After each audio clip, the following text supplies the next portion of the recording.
સુરતના અમરોલી છાપરા ભાટા ખાતે રહેતી મહિલાનું રહસ્યમય મોત હત્યામાં પલટાયું છે તો પોલીસની પૂછપરછમાં પતિ ભાંગી પડ્યો હતો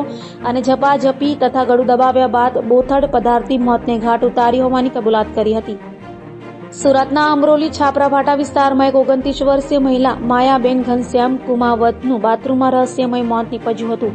પતિ દ્વારા જ તેણીની હત્યા કરવામાં આવી હોવાની પિયર પક્ષે આશંકા વ્યક્ત કરી હતી, જેના પગલે અમરોલી પોલીસ દ્વારા પેનલ પોસ્ટમોર્ટમ કરાવ્યું હતું। દરમિયાન પોલીસે પતિ ઘનશ્યામ કુમાવતની ઉલટ પૂછપરછ કરતા તે ભાંગી પડ્યો હતો અને પત્નીની હત્યા કર્યાની કબૂલાત કરી હતી, જેમાં ઝપાઝપી અને ગળું દબાવ્યા બાદ બોથડ પદાર્થથી હત્યા કર્યાની પ્રાથમિક તપાસમાં સામે આવ્યું છે। હાલ તો અમરોલી પોલીસે હત્યારા પતિની ધરપકડ કરી વધુ તપાસ હાથ ધરી છે। 3/3/2024 રોજ કિરણ હોસ્પિટલમાંથી અમરોલી પોલીસ સ્ટેશનમાં એક અરજી લખાવવામાં આવી હતી કે માયાબેન કરી અને એક જે મહિલા જે છે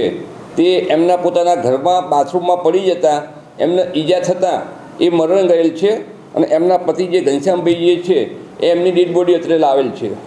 જેથી અમરોલી પોલીસ સ્ટેશનના માણસો તાત્કાલિક ત્યાં કિરણ હોસ્પિટલ ત્યાં પહોંચી ગયેલા અને ત્યાંથી એ પછી જે મનોજના જે છે એની લાસ્ટ ઉપર જે રિક્વેસ્ટ ભરતા હતા એ વખતે એની ઉપર ઈજાના નિશાનો જણાઈ આવેલા એ ખાસ કરીને જો બાથરૂમમાં પડવાથી જો ઈજા થાય તો આવી ઈજા ના થાય એટલે શરૂઆતથી પોલીસને આ બાબતે શક એમ તો હતો જ દરમિયાનમાં ગઈકાલે સવારમાં આ કામે જે મરણ જનાર જે છે એના ફાધર મોતીલાલ છે એ ગઈકાલે ત્યાં પીએમ રૂમ પર આવેલા અને એમને પણ એમની દીકરીને જોઈ અને એમને પણ પોલીસને શક બતાવેલો અને એમનું પણ કહેવું હતું કે આ જે મારી દીકરી માયા જે છે એ સાહેબ 1 તારીખે જ આ મારા જે જમાઈ જે છે એ સુરત લઈ ગયા છે અને એ બંને વચ્ચે ડિસ્પ્યુટ હતા આ જે ઘનશ્યામ જે છે એને બીજી છોકરીઓ સાથે સંબંધ હતો એવું એમનું કહેવું છે હાલ પૂરતું તો અને એના કારણે આ જે ઘનશ્યામે એની પત્ની માયાને મારી નાખી છે એવું પીએમ દરમિયાન પણ જણાઈ આવ્યું છે ખરેખર।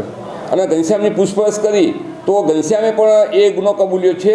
કે મેં સવારમાં જે મારા પત્ની જે છે એનું જે ગળું જે છે એ હાથથી દબાવી અને એનું જે માથું જે છે એ દિવાલ સાથે અથડાવેલું હતું અને એ પછી એની દુકાને જતો રહેલો એટલે પછી એને સ્ટોરી એવી બનાવી હતી